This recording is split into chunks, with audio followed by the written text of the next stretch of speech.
I've always been fascinated by true crime because I'm amazed by what people can endure and yet somehow manage to rebuild their lives.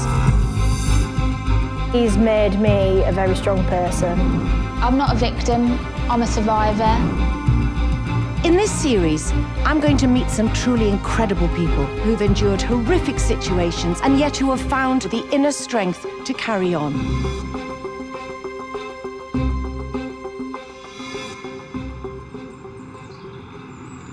I'm meeting an amazing young lady today who, at the age of 17, of course, had many hopes and aspirations. She dreamt of being a police officer and serving others.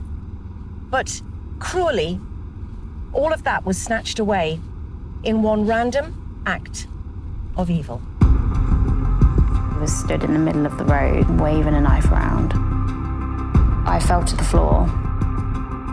I could feel myself bleeding out. I screamed at them, let me die.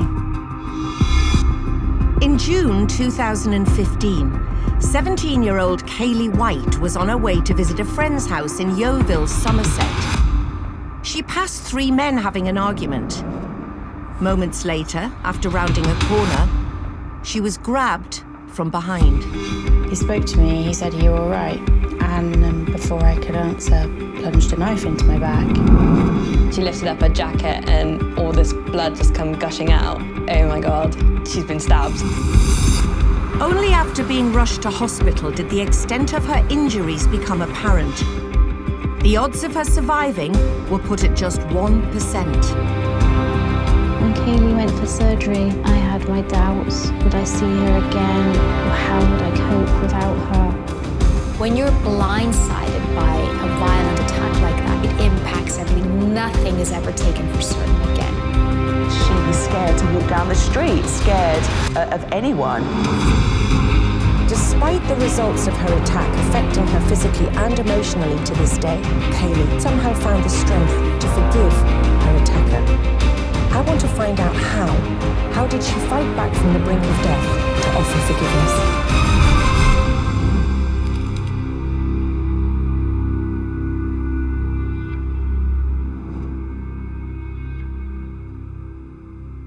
Kayleigh, it's lovely to meet you, and it's lovely to see you looking so well, because of course I do know a little bit about what you've been through. But I'd like to hear about little Kayleigh, so tell us a bit about where you grew up, where you're from, and your family life. Okay, so born in Poole, moved around a bit as a kid, so lived in Andover and then eventually to Yeovil. So there's a few different schools in the mix, but I've met a lot of friends. So I was that kid that's always gone into the new class. What was little Kayleigh like at school? Just one of those really bubbly, outgoing kids. You wouldn't think that I had any worries in the world, really. But beneath Kayleigh's happy, bubbly veneer that made her so successful and popular at school, there was a little girl that had been facing wider issues at home. I was still in primary school. Things started to unravel a bit with my parents' marriage. So my mum fell pregnant with my younger brother, which was unplanned. It was a hard time. Your childhood felt suddenly a bit more insecure with all these changes. Yeah, no, definitely. But Kayleigh blocked out any problems at home by focusing on her studies, working hard towards a career that would help others. I was just really excited for college. What did you study at college? Uniform Public Services. It's just a course that gives you all the information that you need on any public service that you might be wanting to go into, like the police, army, fire service. Generally, absolutely loved what I was doing at the time. Ever since I was little, really, I've always wanted to be in the force or military or something along those lines, because I think those kind of jobs directly help people. So that's what I wanted to do with my life. Was it quite outdoorsy, this course? Yeah, it was. We did a lot of camping trips and walks, and I just loved it. All the little tiny campsites we could find in the middle of nowhere. And it was just I loved it. How long was that course, or how long was it intended? So I started it when I was 16. It was a 2-year course, so I was due to finish it when I was 18. Successful at college and on track for a career in the police force. In June 2015, Kayleigh's life took a drastic turn. I broke up from my first year at college on the Friday. It's like the last day of school, you know, everyone's like, yeah, it's summer, gonna have a really great summer with my friends. And that Friday, my boyfriend's parents were just moving. So I had planned to just sort of go and help them move, get set up in the new house. But like, it was really close to one of my school friends' houses live. She was literally like at the top of the road. So Kayleigh and I were pretty much inseparable. We'd be with each other every single weekend or every day after school. It just like literally what teenagers would do. We'd be out shopping at the weekends or like just chilling. After briefly popping home to see her family for a barbecue early on Sunday afternoon, Kayleigh returned to her boyfriend's new house. He just said to me, I think I'm going to go on the Xbox for a bit. I was like, that's fine. Liv's just texted me anyway, so I think I'm going to go and pop and see her quickly. And at this time, like, I used to walk everywhere on my own. Did you feel safe in the area that you live generally? I felt comfortable walking anywhere in Yeovil. I never got a lift anywhere. And at this time, my mum couldn't drive, so I used to walk everywhere. Although now late on Sunday afternoon, it was still very light outside. And as best friend Liv's house was so close, Kayleigh was more than comfortable making the short walk up the road from her boyfriend's new house. I left the boyfriend's house, started walking up the left side of the road, and I'm quite observant when I'm walking, so I do look around, and sort of in front of me, not close at this point, there were 3 men stood there. We're all in tracksuits, one in a bright blue tracksuit and the other 2 were both wearing black. I didn't think it looked that severe. They just looked like they were a couple of friends having a bit of an argument outside. I really didn't want to judge. Like, it wasn't my place. I didn't know what was going on. Like, I just wanted to like carry on my day and ignore it because it wasn't my problem. I did make sure I didn't make any eye contact. I didn't want to trigger anything by making eye contact. Did they say anything? Did they shout out to you? No. And then as I went round the corner, like I couldn't see them anymore. As Kayleigh rounded the corner, leaving the men behind her, she thought no more about it. There was a lady washing her car with her children outside, and I remember smiling at the little boy, and someone else is out putting their son in their car. So I just continued walking. Before I knew it, I just saw this massive blue arm come across my chest. She was like, I've been stung. And I was like, oh, let me have a look, like, see where she'd been stung. She lifted up her jacket and all this blood just come gushing out. Oh my God, she's been stabbed. Sunday, June 28th, 2015. In Yeovil, Somerset, after an everyday summer's afternoon at a family barbecue, 17-year-old Kayleigh White popped round to her boyfriend's before taking a short walk to her best friend Liv's house. I was just walking up the road, probably like a 3-minute walk, if that. I'd see 3 guys stood together having an argument, and I just saw this big blue arm come across my chest and pull me tight. So you see from behind a blue arm. I immediately knew who it was because of the blue. That was the only person. I'd just seen him a minute ago. Tell me what happens after you're grabbed. Did you immediately scream? No, I didn't. I just feel like I'm being hugged because he just pulled me in. But he whispered in my ear, "Are you all right?" I know. And I was about to reply, and I just felt this really quick in and out in my back. I fell to the floor immediately, but before I had even realised anything, I stood back up again and ran. In shock, after being assaulted in broad daylight, Kayleigh's gut instinct to escape from her unknown attacker kicked in. Didn't look back, didn't look to see if he was following me. I just ran straight into Liv's back garden, which was literally probably like 10 paces away. She come through my gate and she had her hand on her back and she was like, I've been stung, was what I thought Kayleigh had said. And I was like, oh, let me have a look, like, to see where she'd been stung. And she lifted up her jacket and all this blood just come gushing out. And I was like, oh my God, she's been stabbed. Do you realise you've been stabbed? I did very quickly realise what had happened. I didn't think about the severity of what had just happened. All I remember it feeling after was just warm. Everything was just warm, and I could feel myself bleeding out. So it was just warm everywhere. Fortunately, Kayleigh was almost on the doorstep of her friend Liv's house. So I just ran past the fence up into the garden and I screamed for Liv. Never screamed so loud in my life, you can imagine. The sort of like toe-curling scream that came from me. And I shouted, Liv. And she said, what? I said, I've been stabbed. She starts screaming, crying for her mum. Luckily, her mum was home. She was upstairs and, Mum, something's happened to Kayleigh. And we're both just screaming. I said, I've been stabbed. And Liv's like, Kayleigh's been stabbed. Mum come running down the stairs. Luckily, it was a summer's day, and there was towels on the washing line.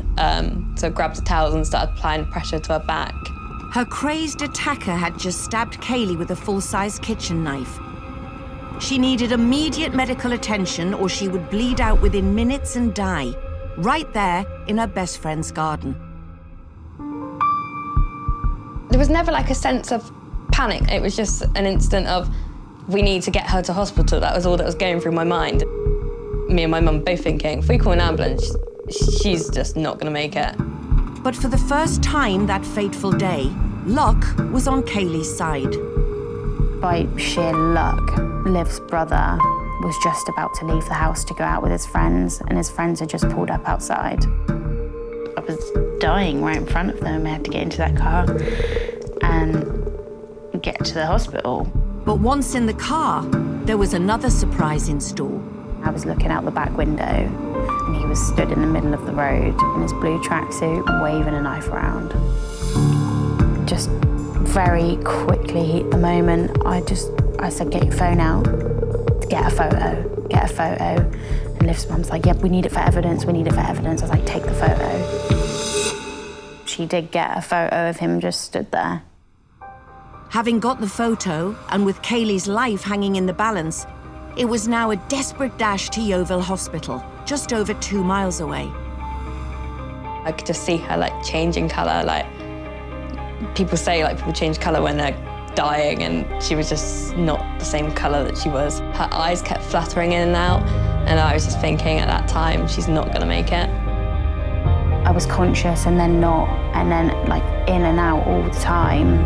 And every time I woke up, I could hear Liv crying and like squeezing me really tight and touching my face and saying, she's really cold, Mum, I think she's dead, she's blue. Like, I don't know what to do, Mum, help me. Although now just minutes away from the hospital, Kayleigh's life was draining away in her friend's arms. That was the longest drive of my life. Me having a million thoughts in my head about, okay, I'm gonna be dead in 10 minutes, so what do I need to do? What can I do? If I'm gonna die anyway, I wanna see my mum. So that's all I wanted at that point. Just 3 miles away, Kayleigh's mum Lou was still at the family barbecue. completely unaware of the devastating unfolding drama. But as Kayleigh's condition continued to deteriorate, Liv's mother finally managed to get a message through. The phone rang. I answered it, and she kind of sounded quite panicky down the phone, and she said, Lou, it's Kayleigh, and you need to get to the hospital as quick as you can. By now, Kayleigh had finally arrived at the hospital. When she got out the car, she bent over, and all I can say what it looked like was intestines like coming out of her, and that was just horrible to see. The only thing I sort of briefly remember is when I was being pulled out the car, I had to quickly wrap up all these conclusions in my head that I was going to die, very quickly come to terms with it, wanted to say goodbye to my mum, and that was it for me. Entering resus and with the doctors and nurses beginning the mammoth task of saving Kayleigh's life, her mum at last reached her bedside. She ran to me. She didn't care who was there. She just ran, and I felt safer with her just being there. She didn't even have to say anything. I just kept thinking, like, if I'm gonna die, at least my mum's here, and she gets to be the last person to see me. There wasn't a doubt in my mind at this point that I was gonna die, so I just held my mum as tight as I could. When I first saw her on the bed, I remember she didn't have like blankets like you normally would see on a bed in a hospital. It was just like the green sheet things that they put down that was underneath her.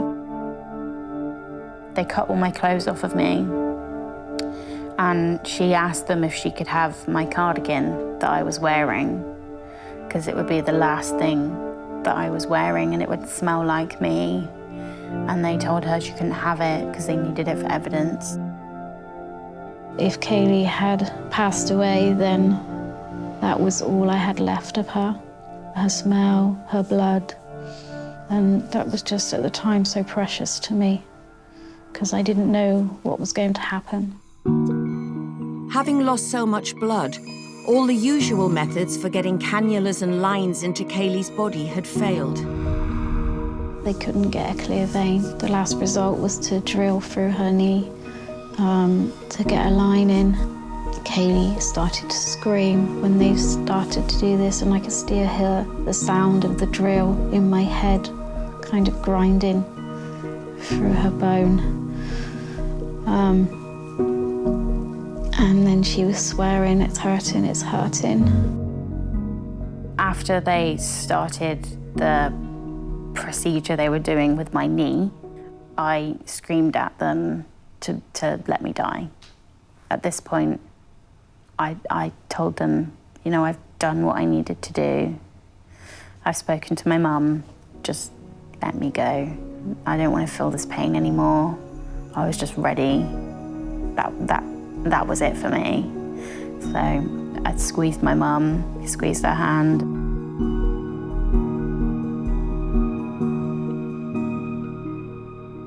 And they put me to sleep. He vowed to go and kill 20 people. He followed this poor woman into her house with her children, holding this big knife that he's just stabbed me with. June 28th, 2015, Yeovil, Somerset. 17-year-old Kayleigh White has been a victim of a random, unprovoked and vicious knife attack. Only the quick thinking of her best friend Liv and a traumatic car journey to a nearby hospital has managed to keep her alive. I had her blood all over me, and at that point I was like, she is not making it. It was just horrific. With her mother now rushed to her bedside, it becomes clear only an emergency blood transfusion will stabilize her sufficiently to be operated on. This will be her last chance of survival.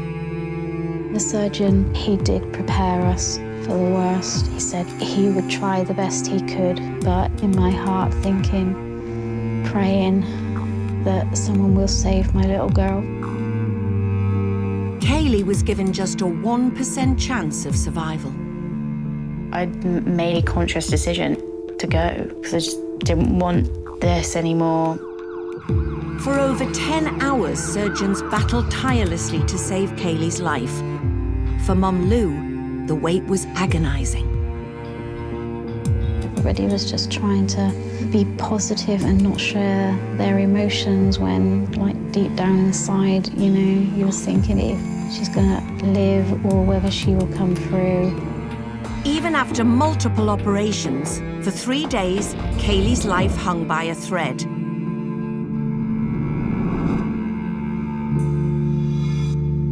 But finally, she regained consciousness. The first time I sort of gained a little bit of consciousness, I was still on life support. So I couldn't talk. I had a big tube in my throat. And then whilst on ICU, I got pneumonia. I start to wake up very oddly every now and again. And I'm not sure if I opened my eyes properly or they were partly opened. All I could see was this bright white light. And there was like a shadow of a figure, someone stood in front of me, and slowly it sort of faded away. And it was a nurse that was stood there. And first thing I said was, "Are you an angel?" I thought I was in heaven. She was just like, "No, sweetheart, I'm your nurse." Although awake, Kayleigh was still in a critical condition. I can remember having a little sponge in the cup of water, and I just had to smooth it around her mouth, just so she could get a bit of fluid and not be dry. I had tubes everywhere. I had PCA machines and another drip on this side, and I had a hole in my stomach, like an open wound with a tube in it about this thick.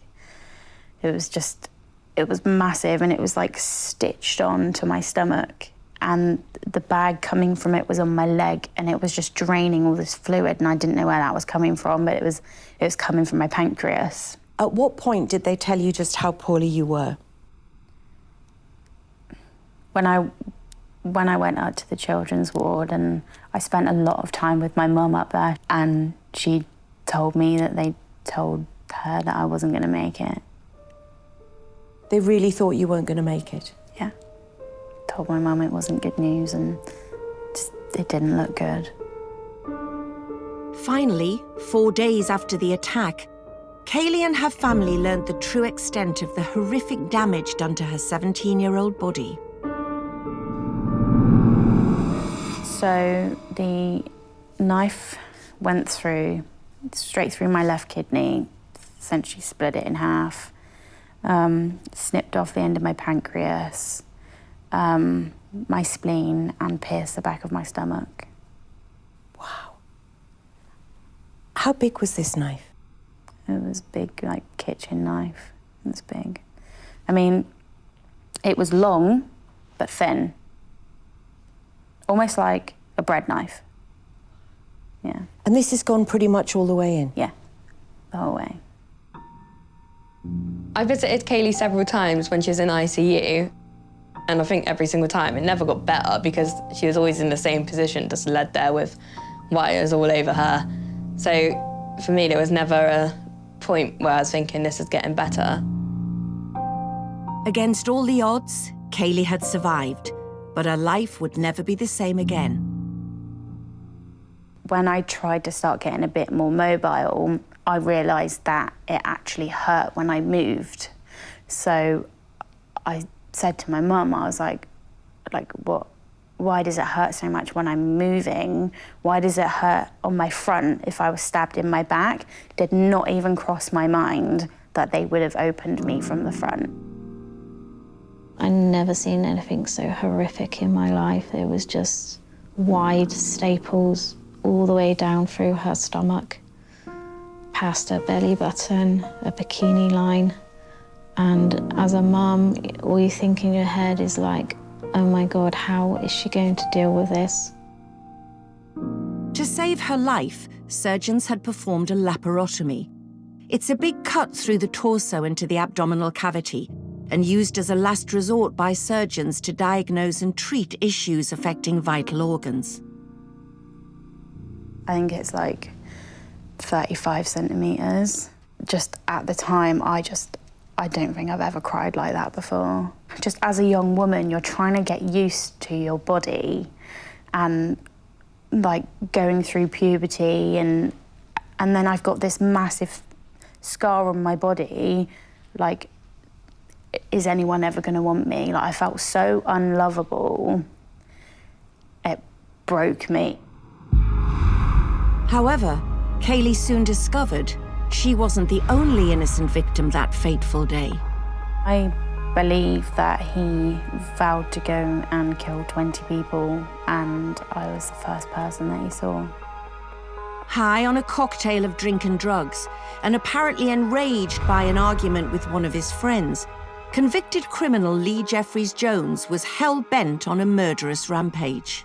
He then followed this poor woman into her house with her children, holding this big knife that he's just stabbed me with, and I can't imagine the trauma that that's caused her and her kids. Did he attack her? He did. I think she did come off with injuries, I believe, to her arms. Lee Jeffries Jones then continued up this quiet residential road before confronting another witness to Kayleigh's attack. The man who is putting his son in the car, what does he do? He obviously, he's watched all of this unfold, heard me and this other woman screaming, runs over, and I believe he tackled this guy to the floor until the police got there. Wow. This unsung hero stopped Lee Jeffries Jones' rampage and put him into police custody. Meanwhile, as the weeks passed, Kayleigh gradually improved. I don't think I ever looked at myself as saving her life. I've never thought of it like that at all. All I felt at the time was guilt, because I hadn't gone and met her that day to walk with her. I was just trying to get through every day and go to sleep at night and wake up the next day. That was the goal, to wake up the next day. How long were you in hospital for? I think the whole thing totaled to around 4 months, just because there was constant infections. Because, he just picked up a knife from someone's kitchen, I'd assume, and he wasn't going to be nice enough to sterilise it first for me, was he? Presumably, your studies, your much-loved passion for public service was shelved. Yeah. It broke my heart. Absolutely broke my heart. I tried so hard to go back to college for the following September. But despite Kayleigh's best efforts, she wasn't ready. As she continued the battle to recover, the case against Lee Jeffries Jones was progressing, and the police were keen to hear from Kayleigh. Me being me and studying public services, I was ready to talk immediately. I had gone over in my head a million times what I'd known had happened. I'd written it down, and everything that I knew I needed to remember to tell them, I wrote down. It must be very rare that a young girl of 17 going through such a traumatic ordeal is going to be so clued up about the law and how to move this forward, which must have been incredibly helpful to the police at this point, that you were trying to think, I know what to remember. I think it did help me to feel like I knew the process that was going to happen. With the case against Lee Jeffries Jones moving forward, the aftermath of the attack was taking its toll on Kayleigh, not just physically, but also mentally. A big part of the psychological reaction is this conflation of probability and possibility. When something that shouldn't happen happens, well, then everything feels possible. And if you're living your life like that, then, it's going to be a much smaller, much scarier place. Naturally, it's going to trigger things like PTSD, which it did. Every time I dropped off to sleep, I wake up in the night and my whole body is jolting as if I'm being stabbed repeatedly. Terrifying. I started taking my sleeping tablets and then a cocktail of drugs and opiates. So you were on a combination of pain relief for your physical injuries, Yep. and also medication for your mental health. Yep. I had tablets, so many tablets, and I would just take 2 tablets, and then I wouldn't even wait the required time to have more. I'd just take more because I was feeling a little bit sad now. And I just think I snapped so quickly into an addictive mind. The first step of dealing with any addiction is a recognition that you have a problem. One of the things it's very easy to say is, well, no, I've been given this. So even though maybe I'm using it differently or I'm taking a bit more, it's been given to me by a doctor, so I need it. I knew long after I started these medications that I wasn't taking them for the pain anymore, for my physical pain. I was taking them for my mental pain. When did you realise you had a dependence on them that was counterproductive and ultimately unhealthy? I think I started to get into fights with my mum a lot over my medications, and my doctor noticed that I was putting in prescriptions way too often, and he would call me about it and be like, you've got to stop. I don't know how much pain she was in, but she told me that she needed her pain relief. I just said to her, look, Kay is not due for another hour and a half. And to this point, she got really angry with me, told me she hated me, that I was a horrible mum. I didn't understand, and she walked out the house. Eventually, with help from her mum and her doctor, Kayleigh got her problem under control. However, she would still have another mountain to climb.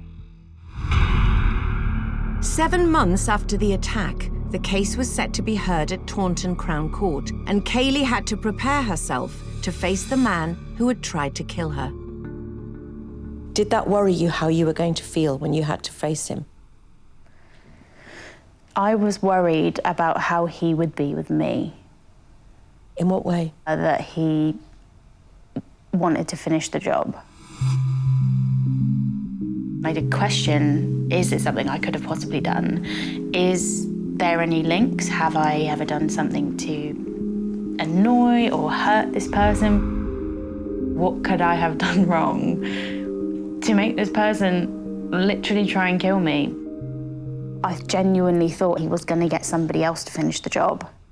That is completely and utterly understandable and terrifying, because at this point, you really, I guess you had no idea whether, until he was questioned in front of you, whether this was targeted or completely and utterly random. And even though he was safely imprisoned, were there other people out there? That must have taken some time to get used to and to overcome, Kayleigh. It really did. I spent ages looking at his hands because those hands tried to kill me. The judge said to him, have you got anything to say? And he said, yeah, I do.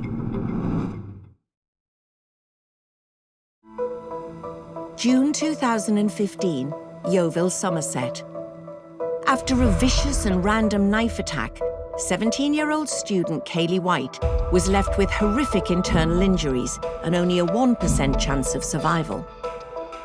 The knife went straight through my left kidney, and then it pierced my spleen as well. I was constantly weeping from infection where the knife was dirty. It was gross. Against the odds, she pulled through physically, but it came with a heavy price mentally, her addiction to medication. I didn't recognise the person that I was when I was so deep into addiction, and it was tough. With the help of her mum, she overcame her addiction to painkillers. 7 months later, her case came to court, and she was preparing herself to face her attacker, Lee Jeffries Jones, once more. But with the evidence stacked against him from witnesses and being caught with the weapon, he pleaded guilty. How did you feel when you heard that he pleaded guilty? I had really mixed emotions about it because everything was still fresh. I also knew the reason people take pleas, knowing my background. It's so you get a lesser term. I just knew that this meant that he wasn't gonna get as long as he deserved. The law gives defendants credit for pleading guilty. The earlier the stage that you plead guilty, the bigger the credit is. So you plead guilty at the earliest opportunity, you can get as much as a third off any eventual sentence. Lee Jeffries-Jones' guilty plea meant Kayleigh was spared testifying at a potentially long drawn-out and harrowing trial. But she would still have to face her attacker at the sentence hearing. Tell us about that day. How did you feel going to the court? How did you feel when you saw him? I was really nervous. I didn't know what his behaviour would be like. How was your preconceived idea of him different to the reality when you saw him? Completely different. He was calm, just let the guards take him up to the stand, just stood there, and he just looked so sad. I spent ages looking at his hands because those hands tried to kill me. But the way he was with me didn't fit with what happened. He just looked really sorry for what he had done. Awaiting sentence, events took a dramatic turn when the judge asked Jeffries-Jones if he had anything to add. He said, "Yeah, I do." He stood up and he just looked in my eyes and told me that he was sorry and that I'm really brave and I'm a credit to my family and I didn't deserve what happened to me. Despite her attacker's heartfelt apology, he never gave a reason for his actions. But both Kayleigh and her mother felt it important Jeffries-Jones knew how his unprovoked attack had affected their lives. They were able to provide a victim impact statement to the court. So at the sentencing hearing, a victim impact statement is important at the sentencing stage because it allows the victim to express and explain to the sentencing judge how this crime has affected their life. I said a lot about how it hurt me, how much it broke my family, and the damage to my body that's undoable, that can't be fixed. And my mental health that will never be perfect. As well as her written statement, Kayleigh had a powerful final message for her attacker. I wanted him to know so that he can stop hating himself that I forgive him. That's very gracious of you. Do you get the chance to tell him you forgive him? Or is that from inside? No, I said it in court.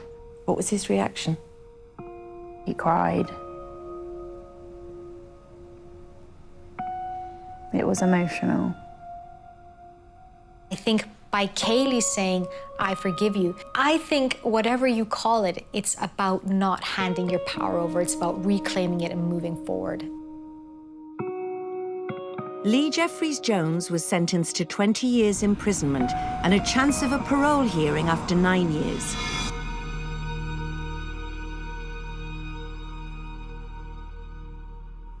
What are the repercussions now, 5 years on? I still struggle with, as you can imagine, like flank pain with my left kidney. It's not, it works. It's a working kidney, so I'm very lucky that they saved it. But besides suffering both the physical trauma and the mental side effects, the attack left another lasting mark on Kayleigh's life, dashing her childhood dreams. I was rejected from the police force due to what had happened to me. It wasn't my fault. I'd done everything I needed to, but because of what somebody else had done to me, it changed what I wanted to do with my life. Were those dreams put on hold temporarily, or do you think indefinitely? Did they say that your injuries would never allow you to follow that career path? I don't really know what the future holds for me at the moment, but I don't feel like I ever want to give up on my dream of being in the police, because that's something I've always wanted to do, and I will work on myself and my mental health until I can get there. Despite all Lee Jeffries-Jones had put her through, remarkably, Kayleigh still forgives him. Imagine doing one thing wrong and being punished for it your whole life. It would make your life not worth living. It would, but a lot of people would say stabbing someone half to death, terrifying and injuring somebody, traumatizing mentally several families who witnessed it. I think he's done something which some people would consider evil, but you don't see him that way. I think everyone has their own silent battles, and I think because I feel like he is genuinely remorseful, how can you live a life hating yourself every single day for what you've done if all you can do is apologise? You chose to forgive. What did Mum feel? Has Mum forgiven him? I think she still holds a lot of pain and hurt for what I've been through and what she's had to go through with me.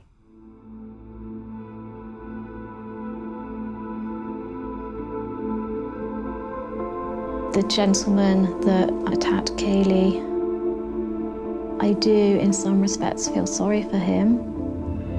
I can't forgive him for what he's done to my daughter.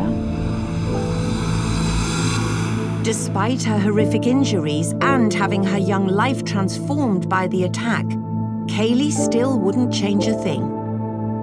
There's so many paths that you can or can't take in life, and the ones that I have chosen, or the ones that have chosen me, have led me to where I am now, and I've got my kids out of that, and that's the best thing in the world.